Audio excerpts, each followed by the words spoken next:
તો મુંબઈથી મહત્વપૂર્ણ સમાચાર સામે આવી રહ્યા છે, જ્યાં મુંબઈના ઘાટકોપર વિસ્તારમાં 70 લાખ રૂપિયા જપ્ત કરવામાં આવે છે। મુંબઈના ઘાટકોપર વિસ્તારમાં 70 લાખ રૂપિયા જપ્ત, જ્યાં આચારસંહિતા લાગુ થયા બાદ ઝડપાઈ મોટી રકમ।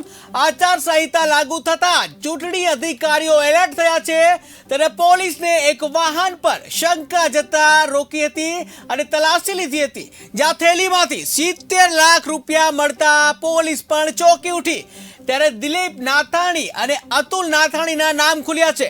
તો મોટા સમાચાર મુંબઈથી સામે આવી રહ્યા છે કે જ્યાં મુંબઈના ઘાટકોપર વિસ્તારમાં 70 લાખ રૂપિયા જપ્ત કરવામાં આવે છે, જ્યાં લોકસભાની ચૂંટણી આવી ગઈ છે ત્યારે આચારસંહિતા લાગુ થઈ ગઈ છે અને બાદમાં મોટી રકમ ઝડપાઈ છે। ત્યાં આચારસંહિતા લાગુ થતા ચૂંટણી અધિકારીઓ એલર્ટ બન્યા છે, જ્યાં પોલીસને એક વાહન પર શંકા જતા વાહન રોકવામાં આવ્યું હતું અને તેની તલાશી લેવામાં આવી હતી, જ્યાં તલાશી લેતા થેલામાંથી 70 લાખ રૂપિયા મળતા પોલીસ પણ ચોંકી ઉઠી, જ્યાં દિલીપ નાથાણી અને અતુલ નાથાણીના નામ ખુલ્યા છે।